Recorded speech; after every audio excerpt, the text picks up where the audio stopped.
Hello students, welcome to the new video of DK Goyal full book solution series. So students, आज हम GST journal entry का question number 2 करने वाले हैं। इससे पहले के पिछले क्वेश्चन मैं पिछली वीडियो में करा चुका हूं। जिन स्टूडेंट्स ने वो वीडियोस नहीं देखी है जाके देख सकते हैं। तो चलिए स्टार्ट करते हैं। क्वेश्चन देखिए, pass entries in the book of Deodhar and bros Orissa assuming all the transaction has been entered within the state.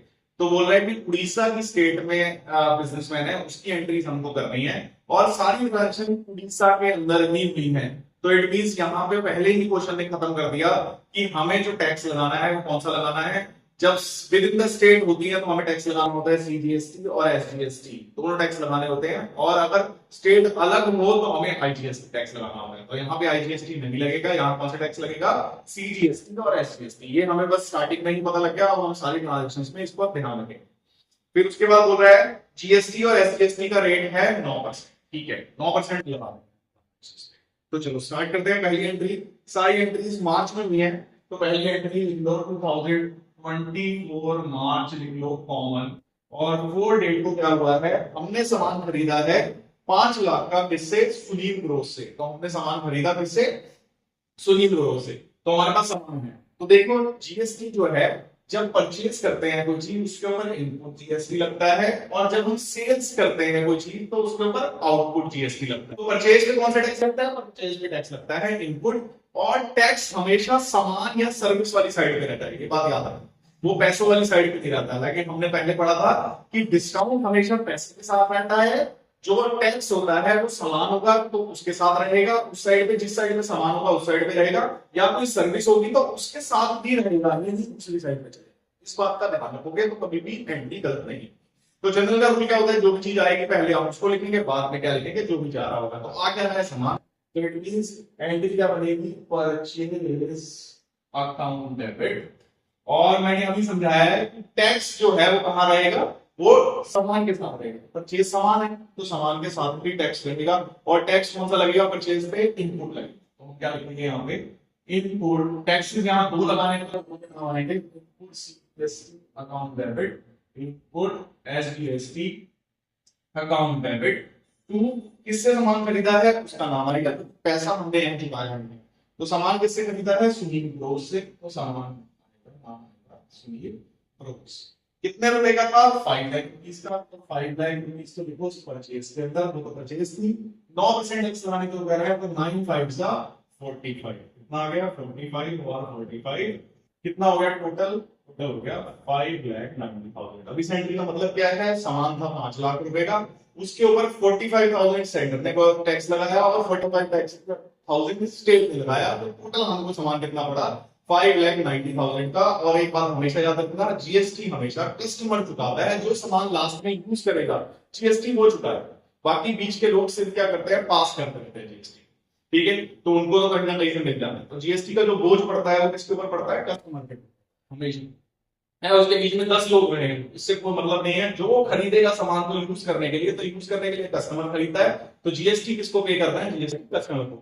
That's it. ठीक है, नेक्स्ट एंट्री देखो। नेक्स्ट एंट्री है 7 को, goods return to Sunil growth for 20,000।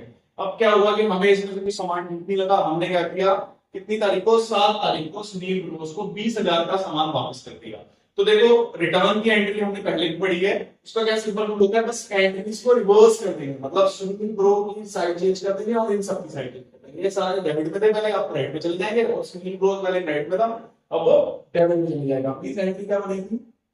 Sunil growth debit. Sunil growth को debit कर दो। बाकी जितने भी थे क्या क्या था? परचेज लिखेंगे। परचेज बस परचेज क्या है? रिटर्न लगा देंगे क्योंकि सामान वापस आ गया।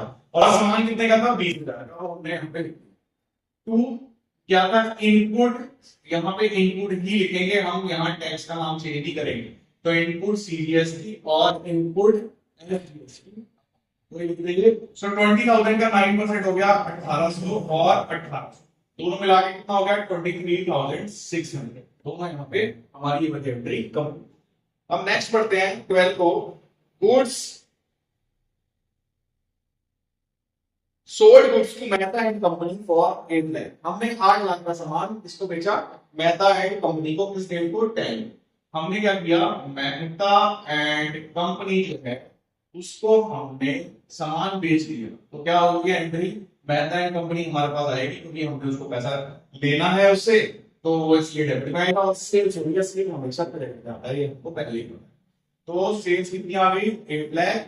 अब देखो सेल के ऊपर टैक्स कौन सा लगता है, आउटपुट, और मैंने सिंपल बताया है सामान वाली साइड में टैक्स लगेगा। सेल सामान है तो सामान वाली साइड में ही टैक्स आएगा, इट मींस इस साइड पे आएगा आउटपुट सीजीएसटी अकाउंट और आउटपुट एसजीएसटी अकाउंट। 9% बोल रहा है, 8 9 72 मींस 72,000 ये आ गया, 72,000 ये आ गया, टोटल करोगे तो आएगा। ठीक है, ये एंट्री हमारी होगी। अब देखते हैं नेक्स्ट एंट्री 12 को goods return by Mehta and company for 10,000। उसमें मेहता एंड कंपनी ने 30,000 का सामान वापस कर दिया। तो जब भी रिटर्न की एंट्री होगी हमें बस साइड चेंज कर दिया, प्लीज मेहता क्रेडिट में आ जाएगा और सेल्स वगैरह सारे डेबिट में चले जाएंगे। इस तारीख को 12 को तो एंट्री क्या बनेगी, अब सेल्स जो था वो ऊपर आ जाएगा डेबिट में। अब सेल्स के आगे बस सिर्फ आप रिटर्न लगा दोगे क्योंकि सेल जो है वो रिटर्न हो गया, सेल के आगे हम रिटर्न लगा देंगे। कितने रुपए की थी, 30,000 की, तो 30,000 लिख दो। 2 आउटपुट सीजीएसटी पहले क्रेडिट में था, अब डेबिट में आ जाएगा क्योंकि हमने साइड चेंज कर दिया। आउटपुट सीजीएसटी और आउटपुट एसजीएसटी अकाउंट डेबिट। 9% 9 27, कितना आ गया, 2700। 2 उसका नाम क्या था, उसका मेहता एंड कंपनी, कितने रुपए बन गए, 35,004। ठीक है, अब नेक्स्ट देखते हैं एंट्री 20 को goods withdrawn bye proprietor for personal use 10,000। तो मतलब जो ओनर है उसने हमसे सामान निकाल लिया हमारे, तो ओनर चाहे सामान निकाले चाहे पैसा निकाले या वो किसी भी पर्सनल एक्सपेंस के लिए खर्च करते हैं, उसे हम क्या बोलते हैं, उसे बोलते हैं ड्रॉइंग्स। उसको क्या बोलते हैं, ड्रॉइंग्स। मींस 20 डेज को अब उसने सामान निकाला है तो हमारे पास क्या आएगी, हमारे पास प्रोवाइड ड्रॉइंग्स। तो एक गाइड को पहले लिखेंगे, हमारे पास आएगा ड्रॉइंग्स अकाउंट डेबिट। और इसके बदले में क्या गया, तू पैसा नहीं दिया, उसने सामान लिया। सामान को हम क्या लिखते हैं, सामान को जब परचेज लिखते हैं, जब हमने खरीदा था वो परचेज लिखा था, तो सामान जब भी जा रहा होगा हमारे पास से किसी रीजन की वजह से, तो उसको हम क्या लिखते हैं, उसको परचेज लिखते हैं। अब देखो जब परचेज आया था तो परचेज के ऊपर हमने इनपुट वाला सीजीएसटी लगाया था, तो अब यहाँ पे भी वो इनपुट सीजीएसटी एसजीएसटी आएगा और इस कॉन्सेप्ट को बोलते हैं रिवर्सल ऑफ जीएसटी। क्या बोलते हैं, रिवर्सल ऑफ जीएसटी। तो 2 वाली साइड में होगा input CGST account debit to input SGST account. अब देखो कितने रुपए का सामान उसने निकाला था, उसने सामान निकाला था 10,000 का, तो परचेज में अगर 10,000, इसके ऊपर 9% जीएसटी था, तो 9% जीएसटी मतलब 900 दोनों मिला के अगर हम लिखे तो ये आ जाएगा 11,800। ठीक है, नेक्स्ट देखते हैं goods distributed as free sample. भैया हमने फ्री सैंपल में बांटा है, तो फ्री सैंपल क्या होता था पहले कि अगर हमने सामान फ्री सैंपल में बांटा है तो उसे बोलते हैं एडवर्टाइजमेंट। एंट्री क्या होगी, एडवर्टाइजमेंट एक्सपेंसेस, सामान लिया है तो परचेज है, पर अब इसमें जीएसटी है तो परचेज आ गया, तो परचेज के साथ जीएसटी भी लगेगा। तो एंट्री क्या बनेगी, यहाँ पे 20 तारीख को बात करें, नेक्स्ट है 25 को एंट्री बनेगी advertisement expenses account debit to purchase. सामान गया है तो पैसा गया होगा तो पैसा नहीं देगा। कितने रुपए का सामान गया है, 5,000, तो 5,000 आ गया। अब देखो इस परचेज जब हमने लिखा था पहले तो उस पर इनपुट टैक्स लगा था, तो अब भी टैक्स आएगा, इसको बोलते हैं रिवर्सल ऑफ जीएसटी कॉन्सेप्ट। तो यहाँ पे जीएसटी को रिवर्स किया जा रहा है, इसलिए साइड चेंज कर रहे हैं क्योंकि इनपुट हमेशा डेबिट में आता है, क्रेडिट में नहीं आता। जब दूसरी साइड पे आ जाएगा या आउटपुट क्रेडिट की जगह डेबिट में आ जाएगा, उसे भी बोलेंगे रिवर्सल ऑफ जीएसटी कॉन्सेप्ट। ठीक है, इसका 9% निकालना है तो 9 5 45, तो 430 450, टोटल हो गया 5900 हमारा आ गया। तो ये एंट्री में हमारी होगी। अब नेक्स्ट पढ़ते हैं 26 को paid advertisement expenses by cheque. अब हमने एडवर्टाइजमेंट करवाया और हमने उसकी पेमेंट कर दी चेक से। अब हमने एडवर्टाइजमेंट करवाया है तो हमारे पास क्या आया, एडवर्टाइजमेंट। तो फिर इस डेट को 26 डेट को हम लिखेंगे एडवर्टाइजमेंट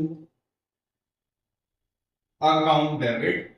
तो देखो एडवर्टाइजमेंट चाहे वो गुड के थ्रू करा रहे हैं या सर्विस के थ्रू करा रहे हैं, हमारे पास हम परचेज कर रहे हैं, परचेज पे कौन सा टैक्स लगता है, इनपुट पर। अब की बार डेबिट में लगेगा क्योंकि हम परचेज कर रहे हैं, यहाँ पे रिवर्स नहीं हो रहा है, यहाँ पे हम डायरेक्टली चीज को परचेज कर रहे हैं।